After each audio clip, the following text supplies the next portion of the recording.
Aramburu. Por favor, grábanos, querido Alex.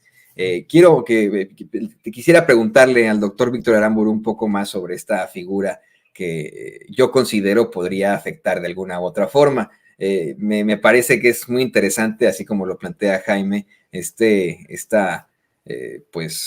planteamiento que haces, doctor, sobre pues lo muy infructuoso que resultan los esfuerzos de Claudio X González.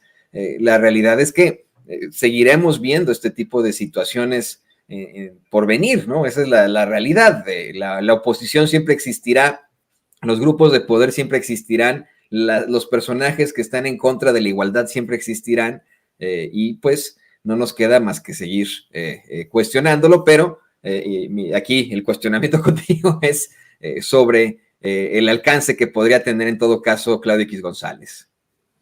Pues justo es lo que tenía antes. Yo creo que eso es lo que anhela, porque antes sí tenía bastante poder, como ya lo comentó Jaime. Particularmente en el sexenio de Peña Nieto se empezó a construir en tiempos de Felipe Calderón, pero digamos que cuando alcanza su cenit, y a base de chantajes, pues es en tiempos ya de Peña Nieto.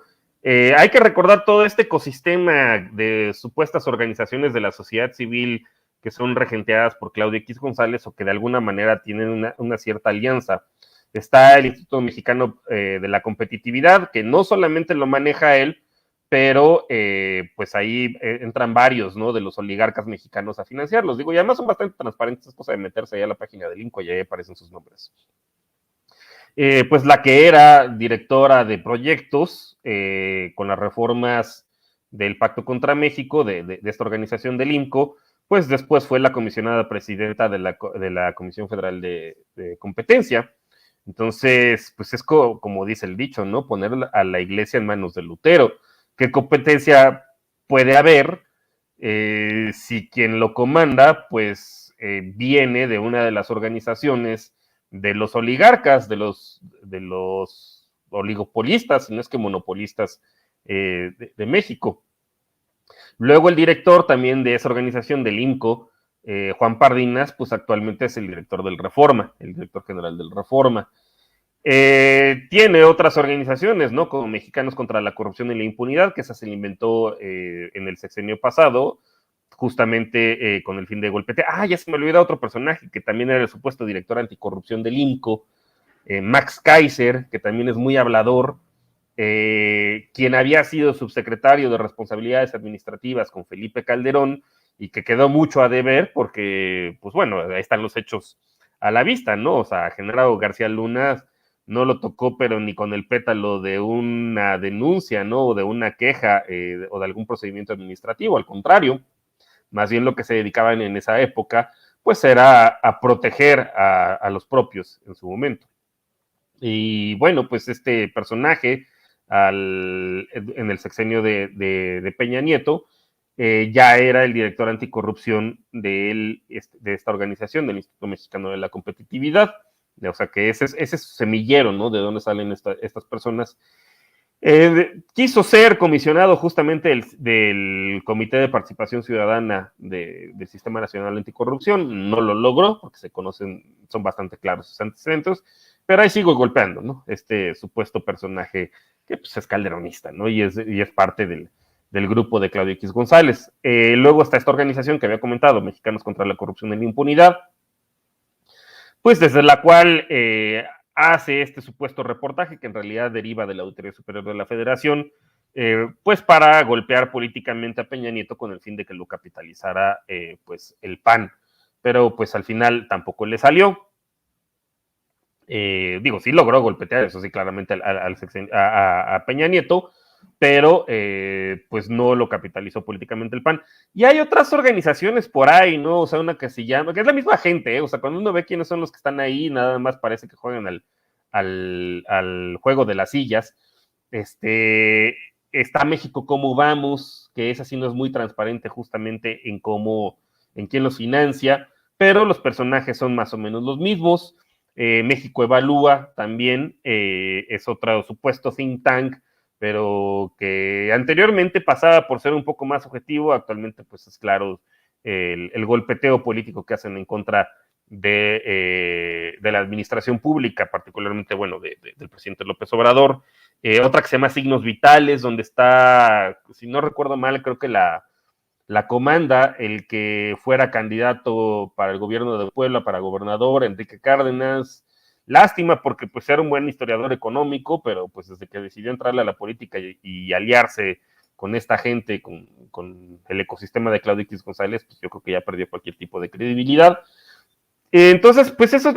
bueno, y ahora si se acuerdan, ¿no? Cuando uno iba al banco, que te pedían que si podías donar 10 pesos, la Bécalos también era de Claudio X González. Mexicanos Primero, supuestamente una organización dedicada a promover la mejora de la educación en México, pues ya vimos que al final todo era pues para hacer un golpeteo en contra del sindicato, del Baster Gordillo en su momento, y pues también tratar de adueñarse de la educación en México y de los maestros de la Coordinadora Nacional de Trabajadores de la Educación.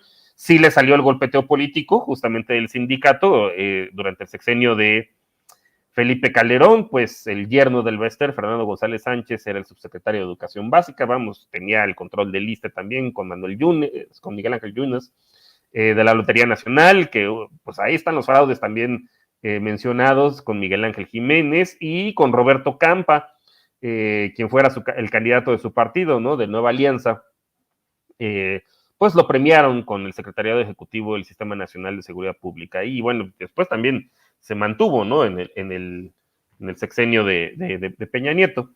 Pero pues, lo que sí es, pues esta organización de Mexicanos Primero, pues sí logró, ¿no? Tumbar a El Baster. No hacía adueñarse de la política educativa. Pero a lo que voy es, vamos, la estrategia de Claudio es como muy clara, o al menos durante el sexenio de Peña Nieto era muy clara, ¿no? O sea, tener como toda una serie de organizaciones, de supuestas organizaciones de la sociedad civil, que además le servían para deducir impuestos a los propios oligarcas, pagar sueldos altísimos que de otra forma no lo podrían hacer en las instituciones de educación superior a determinados académicos que se prestaron al juego. Incluso a sí mismo se pagaba como 300,000 pesos mensuales como si los necesitara, y pues todo eso pues contribuir a las deducciones fiscales, ¿no? También por medio de Bécalos, aquellos que no daban 10 pesos, pues seguramente aparecía como una deducción a nombre de Bécalos, no de la persona quien realmente lo haya hecho. E ir colonizando estos supuestos órganos autónomos, como la Comisión Federal de Competencia, donde sí clavó a una de las suyas, y pues también su idea era clavar a Max Kaiser seguramente en el Sistema Nacional Anticorrupción, aunque pues tiene tan malos antecedentes este personaje que ni así se lo aceptaron los del PRI. Y es lo que seguramente quiere seguir haciendo, pero como ya seguramente el SAT se lo debe traer más fiscalizadito, seguramente ya no puede deducir todo ese negociazo que tenía con estas organizaciones de la sociedad civil, que ahora sí las vemos muy combativas, cosa que pues no hacían en los sexenios anteriores, ¿no? Con estos personajes que, sin embargo, había salido un artículo bastante interesante donde hacían un análisis de redes, ¿no? De cómo realmente juegan pues al juego de las sillas. Y pues también tratar de capitalizar políticamente, aunque pues precisamente también con pues con la mala reputación que también han tenido los órganos autónomos, pues ya no puede clavar mucho a su gente. Entonces lo que está apostando pues es efectivamente a lograr una alianza opositora y tratar de recobrar el poder para volver a colonizar y volver a los privilegios que tenían anteriormente, ¿no? De deducciones fiscales, condonaciones, guiar la política de competencia, ¿no? Con alguno de los suyos.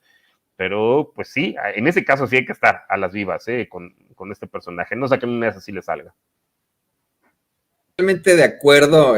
Yo eso es lo que es mi postura, ¿no? Que no podemos descartarlo y decir, ay, ya, pobre Claudio, nada más le sale todo mal. Yo creo que sí, querido doctor, tendríamos que tenerlo en la mente, pensar que es el personaje que incluso hizo un llamado a hacer una lista de los que han apoyado a la Cuarta Transformación para que después se enfrenten las consecuencias, ¿no? Imagínense. Entonces yo creo que ahí seguirá con su dinero. Y miren, les propongo algo, ya que este tema da para mucho este tema sobre el poder.